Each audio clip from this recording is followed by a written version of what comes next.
I will begin today with the soul life of man, and lead on from thence to a penetration into cosmic secrets.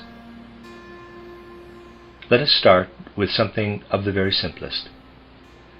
Let us consider the soul life of a human being as it is seen when he carries his inner self-reflection beyond the point I specially had in mind when I wrote the articles entitled The Goetheanum on the Life of the Soul, now published as a brochure entitled Vom Seelenleben, or From the Life of the Soul, We shall consider the soul life more intimately than was done in the Goetheanum articles. Those 4 articles on the soul life form a kind of introduction, a preparation for that which we are now to consider. When we practice self-reflection in a wide and comprehensive way, we see how this soul life can be raised to a higher level. We begin by letting the external world work upon us. We do this from childhood.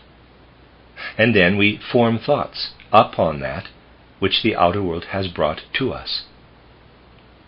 We are really human beings in that we allow the impressions of the outer world to live on further in our thoughts, realizing them inwardly in our thoughts, creating a world of mental pictures, which in a certain way reflects the impressions made on us from outside. We are not doing anything specially helpful for the soul life if we simply form a number of thoughts as to how the outer world is reflected in our soul, for in so doing we only attain what I might call a shadowy picture of the world of ideas in our inner being.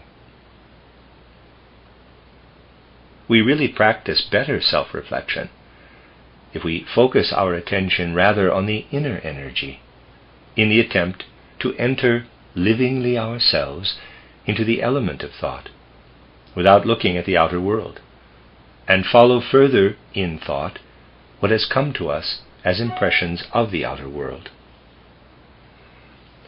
One man may thereby be led, according to his disposition, into mere abstract thinking.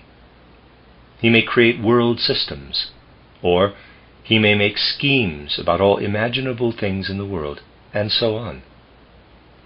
Another man, while reflecting upon the things that have made an impression on him, and by spinning out his thoughts further, may perhaps evolve some even more fanciful conception or other.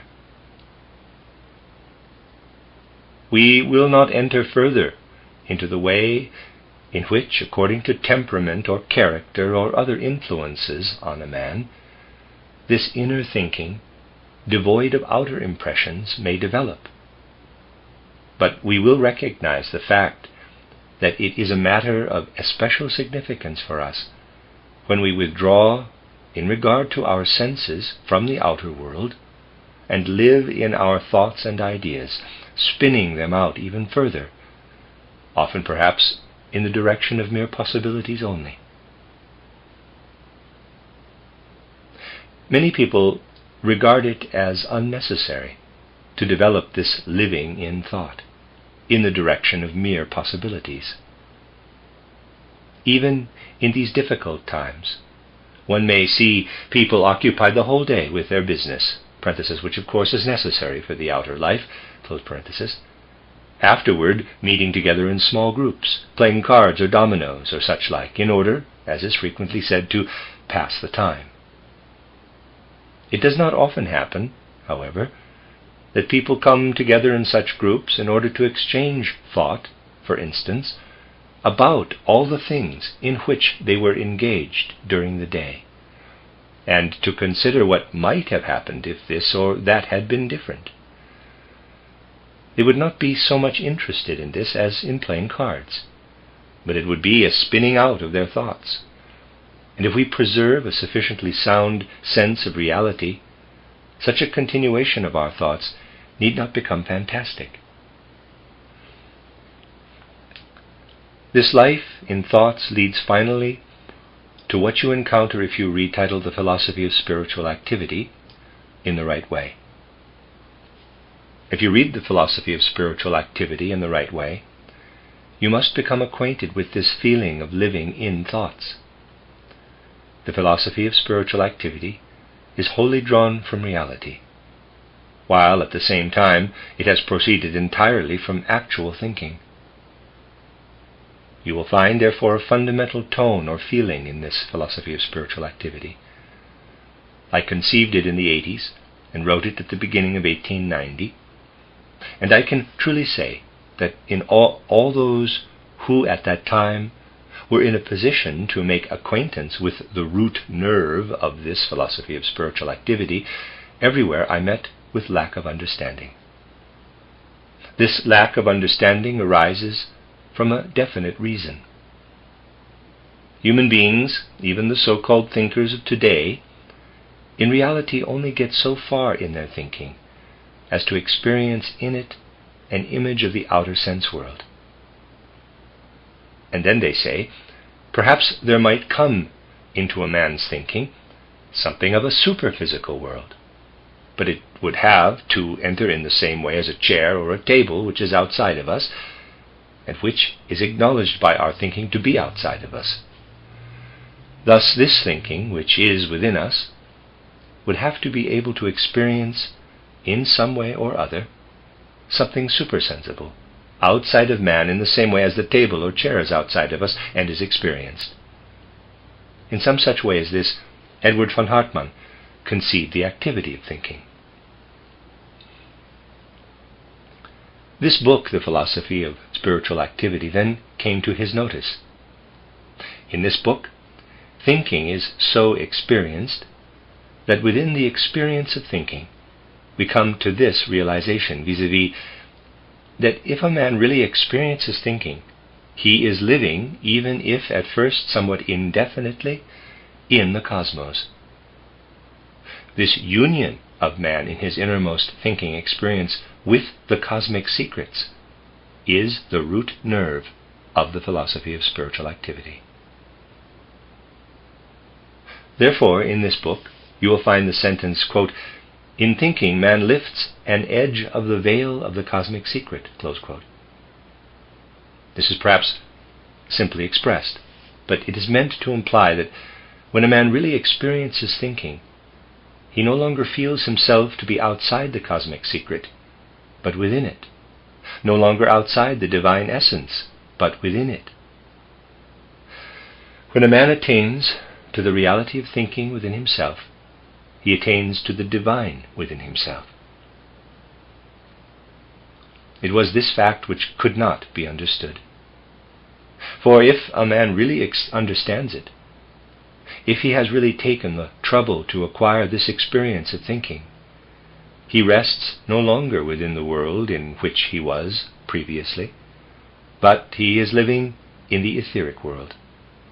He is living in a world of which he knows it is not conditioned from any part of physical earthly space, but by the whole cosmic sphere. He can no longer doubt the order and reality of the cosmic etheric sphere, if he has grasped thinking as it is portrayed in the philosophy of spiritual activity. Thus he reaches what may be called etheric experience. When a man enters into this experience, he really makes a noteworthy step forward in his whole life. I may characterize this step forward thus. If we think in ordinary consciousness, we think, in this room are tables, chairs, human beings, and so on. We may perhaps think of much more also, but we think of these things outside us. Thus we comprehend these things in our thinking, and there are various things outside, from the central point of our being. Every man is aware of this. He wants to grasp the things of the world with his thinking.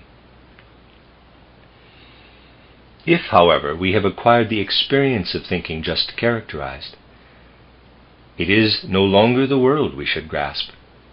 Man is not so riveted, as I might say, in his own ego, something entirely different happens. He has the feeling, quite a right feeling, that with his thinking, which is not confined to any one place, he can grasp everything inwardly. He feels that he is contracting the inner man. Just as in his ordinary thinking, he extends spiritual feelers outward, as I might say, so with this thinking which experiences itself within him, he extends himself continually into his own being. Man himself becomes the object. This is a very important experience, which a man may have when he realizes, formerly you always comprehend the world. Now that you have this experience in thinking, you must comprehend yourself.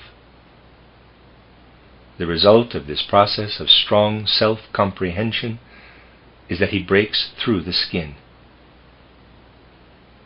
And just as he inwardly grasps his own self, he also grasps from within the entire cosmic ether, not in its details, naturally, but he gains the conviction that this ether is spread out over the cosmic sphere, within which he exists together with the stars, sun and moon, etc.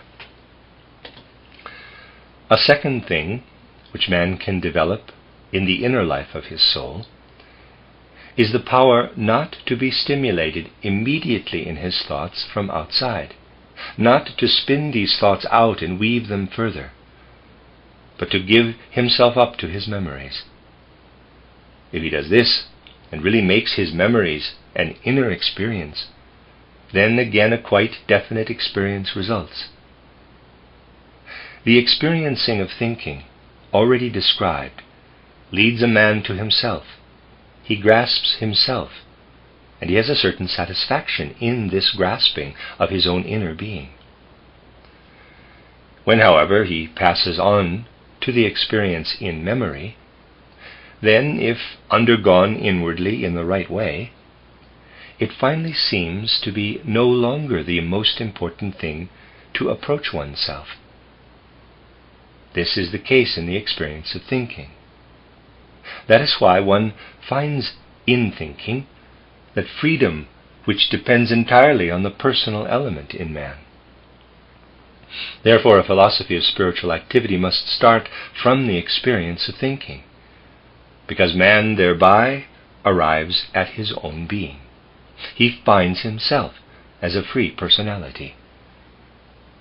This is not the case with the experience of memory. In the experience of memory, if a man follows it up seriously and immerses himself entirely in his memory, he will finally acquire the feeling of becoming free from himself, of getting away from himself. Therefore, those memories which enable one to forget the present are the most satisfactory. Parenthesis, I will not say that they are always the best, but they are in many cases the most satisfactory, close parenthesis.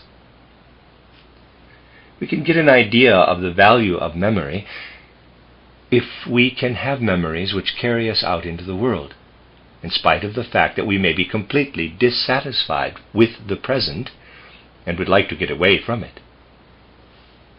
If we can develop memories of such a nature that our feeling of life is intensified while giving ourselves up to our memories, this furnishes what I might call a kind of preparation for what memories may become when they are much more real. You can make memory a real experience if you recall with the utmost possible realism something which you actually experienced, say 10, 20, or 30 years ago. I will merely indicate how this can be done. Suppose you go over your old treasured papers and look up, let us say, old letters which you had written or which were written to you on some occasion or other. Place these letters before you, and by means of them you will live intensely in the past. Or perhaps a better way may be not to take the letters you have written or which other people have written to you, because too much subjectivity comes into this. It would be still better if you are able to do so, to take your old school books and look at them as you did long ago, when you really sat in front of them as a child at school, and in this way bring back into your life something which formerly existed. That is really an extraordinary experience. If you carry out something of this kind, you change the whole mood of soul which you possess at present. It is very extraordinary. But you must be a little resourceful in this connection, and all kinds of things can help you in this.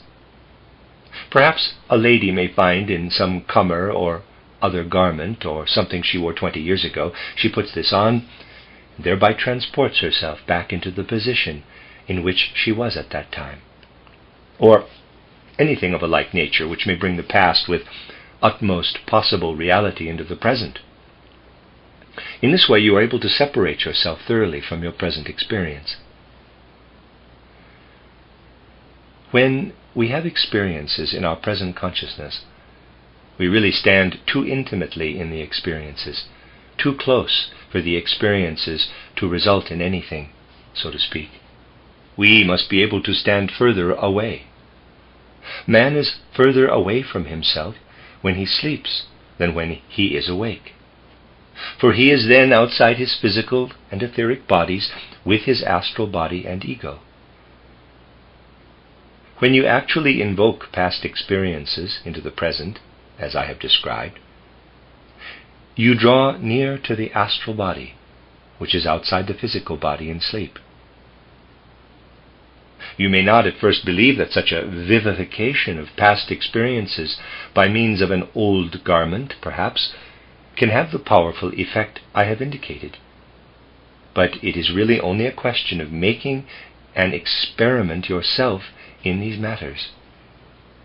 If you do make the experiment, and you really enchant into the present what has been experienced in past years, so that you can live in it and entirely forget the present, you will then see that you draw very near to your astral body of sleep. Now, if you expect that it is only necessary to look to right or left and see a cloudy form as your astral body, you will be disappointed, for it does not happen in that way. You must pay attention to what really does occur. What may really occur is, for example, that after a time, through such experiences, you may gradually see the dawn in a new way. You may have a new feeling on seeing a sunrise. Gradually, along this path, you will come to experience the warmth of the dawn as something of a prophetic nature, as if it were announcing something, as if the dawn had a natural prophetic force in itself. You will begin to feel the dawn as spiritually forceful, and you will be able to connect an inner meaning with this prophetic force, so that you get a feeling which you might at first regard as an illusion, that the dawn is related with your own being. Through such experiences, as I have described, you may gradually bring yourself into a condition in which you feel, when you see the dawn, quote, "The dawn does not leave me alone. It is not merely yonder while I am here. I am inwardly united with this dawn. It is a quality of my own inner feeling. I myself at this moment am the dawn." Close quote. When you feel thus united with the dawn, so that you yourself experience, as it were, the color, radiation, and shining, the appearing of the sun out from the colors and the light, so that in your own heart a sun arises, as it were, out of the morning glow, as a living feeling, then you will also feel as if you yourself are traveling with the sun over the vault of heaven. You will feel that the sun does not leave you alone. The sun is not there while you are here, but you feel that your existence extends in a certain sense to the sun existence, and that you travel with the light throughout the day. If you develop this feeling, which as we have said does not come from thinking, for in that way one can only reach man himself, but which we can develop out of memory in the way indicated. When you develop this experience out of your memory, or rather out of the forces of memory, then the things which you perceived formerly with your physical senses begin to wear a different aspect. They begin to be spiritually and psychically transparent. When a man has once attained this feeling of traveling with the sun, of gaining strength at dawn to go with the sun, he sees all the flowers of the meadow in a different aspect. The blossoms do not remain passive, showing the yellow or red colors which they have on the surface, but they begin to speak. They speak to our hearts in a spiritual way. The blossoms become transparent. The spiritual part of the plant stirs inwardly, and the blossoming becomes a kind of speaking.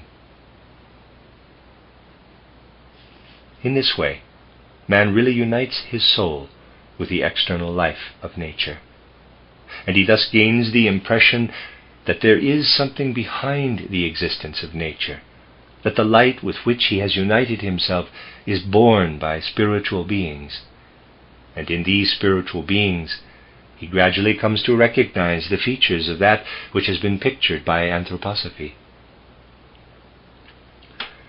Let us now consider the two stages of feeling which I have described. Let us take the first feeling, which can be brought about through thinking as an inner experience. This inner experience of thinking carries him far, and the feeling of being in a confined space entirely ceases. Man's experience widens out. He feels quite distinctly that in his inner being there is a portion which extends right out into the entire cosmos, and which is of the same substance as the cosmos.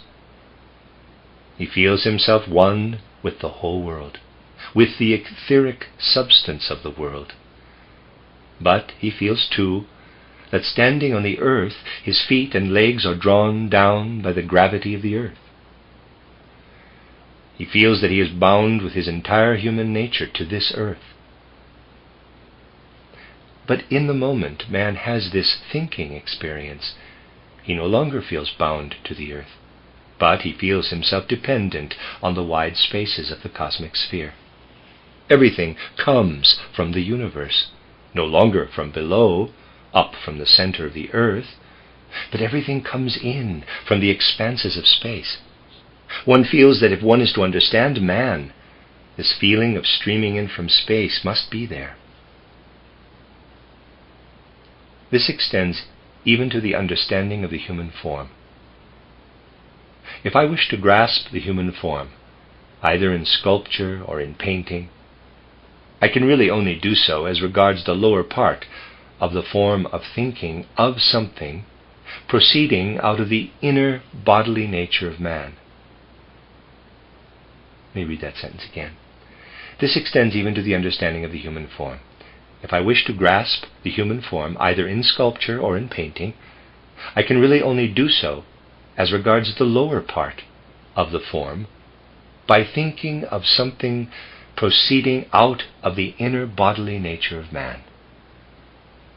I shall not be bringing the right spirit into this unless I can draw the upper part in such a manner that I think of it as born in from outside.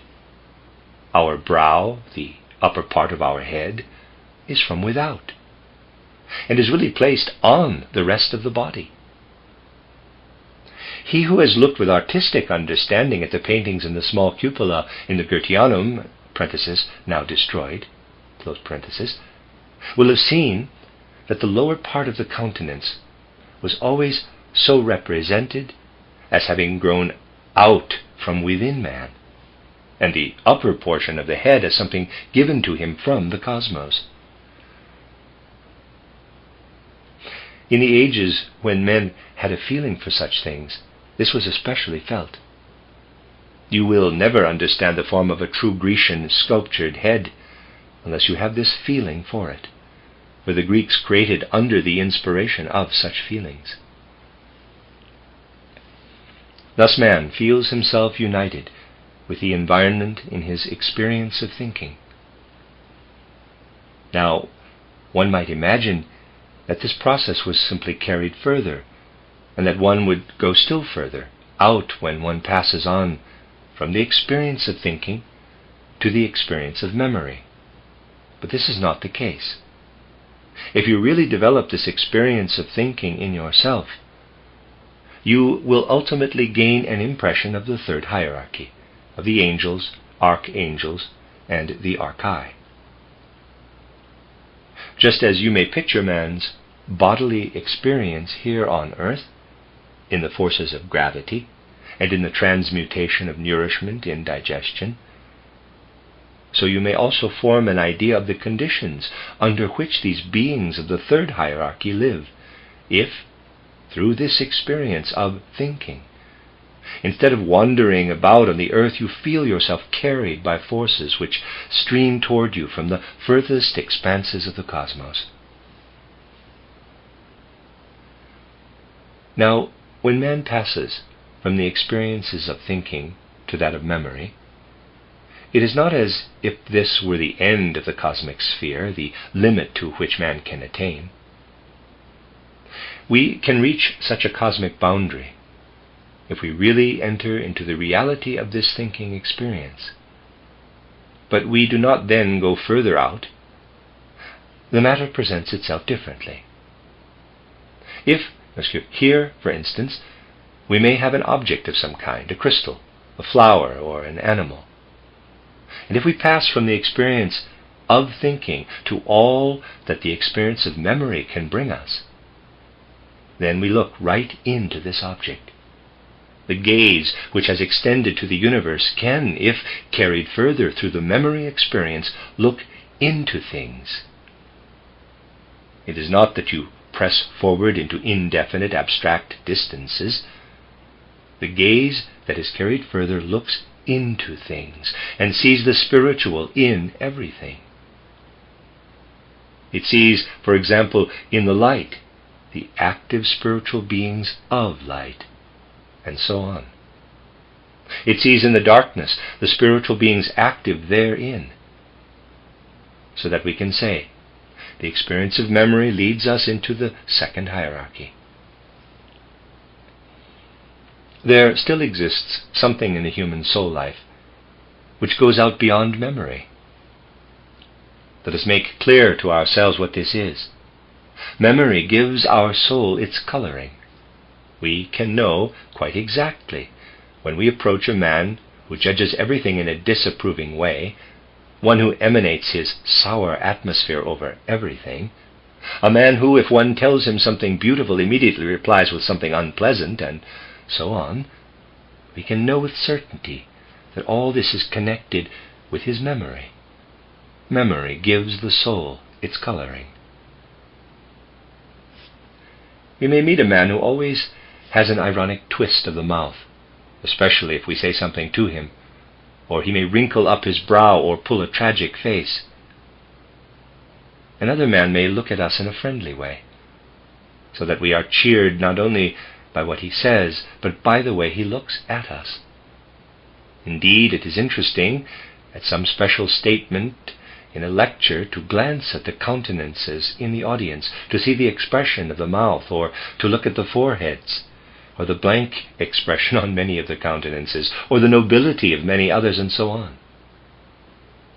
In what you see, there is expressed not merely what has remained as memory in the soul, and has given the soul a certain coloring, but something is expressed which has passed over from the memory into the physiognomy, into the gesture, into the whole attitude of a man.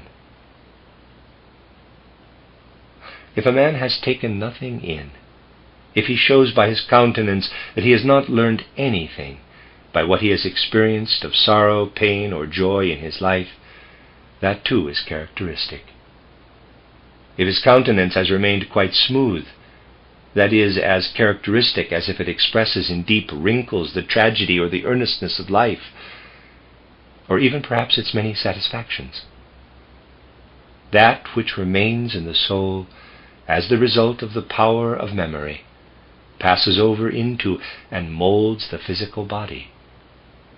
And so markedly does this take place that man later actually has from it outwardly his physiognomy and his gestures, and inwardly his temperament.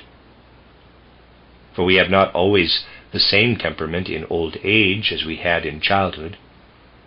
The temperament in old age is often the result of what we have undergone in life, and which has inwardly become memory in the soul. That which passes inwardly into man in this way can also be carried into reality, though this is more difficult. It is still fairly easy to bring before our soul vision things which we experienced in childhood or many years ago in order to realize memory to a certain extent.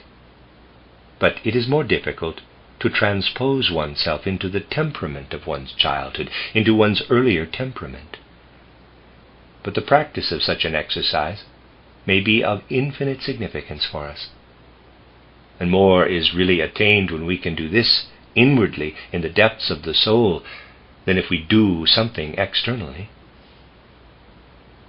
Something is already attained in a man if, say, at the age of 40 or 50 he plays a child's game, or jumps as he did when a child, or if he tries to make a face such as he made when an aunt gave him a bonbon when he was 8 years of age, and things of that kind. To transpose oneself back to the very gesture, to the very attitude, brings something into our life, which leads convincingly to the feeling that the outer world is the inner world, and the inner world is the outer world. We then enter with our whole being, for example, into the flower, and we have, in addition to the thought experience and the memory experience, what I may call the experience of gesture, in the truest sense of the words. From this we gain an idea of how the spiritual everywhere works unimpeded in the physical world. You cannot apprehend inwardly with full consciousness your behavior of, say, 20 years ago, as regards your gesture on any occasion, without realizing the union of the spiritual and the physical in all things. That is, if you penetrate into the depths of this matter with all earnestness and energy. Then you have arrived at the experience of the first hierarchy. Thought experience, third hierarchy. Memory experience, second hierarchy. Gesture experience, first hierarchy.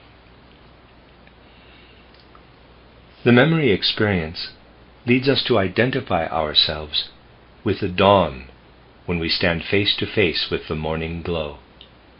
It enables us to feel inwardly, to experience inwardly all the warmth of the dawn. But when we rise to the experience of gesture, then that which approaches us in the dawn unites with everything that can be experienced objectively as color or tone. When we regard the objects around us illuminated by the sun and simply look at them as they appear to us, we see them in the light. But we do not see the dawn in this way, especially when we pass over gradually from the memory experience to the experience of gesture. Then everything which is experienced as color gradually separates itself off from all material existence. The experience of color becomes living. It becomes psychic, spiritual. It forsakes the space in which the external dawn appears to us. The dawn begins then to speak to us of the secret of the connection of the sun with the earth, and we learn how the beings of the first hierarchy work. When we again turn our gaze to the dawn, and it appears to us almost as it did formerly in the mere experience of memory, we learn to recognize the thrones. Then the dawn dissolves away. The color becomes living, becomes psychic, becomes spiritual, becomes a being, and speaks to us of the relation of the sun to the earth as it once existed in the old sun period. It speaks to us in such a manner that we learn what the cherubim are. And then, when full of enthusiasm and veneration, we are carried away by this twofold revelation of the dawn, the revelation of the thrones and of the cherubim, and we live on further within the soul, there presses into our own inner being, from out of the living being which the dawn has now become, that which constitutes the nature of the seraphim. Everything which I have described to you today, I have done simply to point out how, from the simple following on in the soul, from thinking to the gesture that is full of thought and permeated by soul, man can acquire for himself a feeling. Parenthesis 4 to begin with, he has only feelings, close parenthesis, about the spiritual foundations of the cosmos, right up to the sphere of the seraphim. I wanted to give you this as a kind of introduction to the studies which are to lead us on from the soul life out into the expanses of the spiritual cosmos.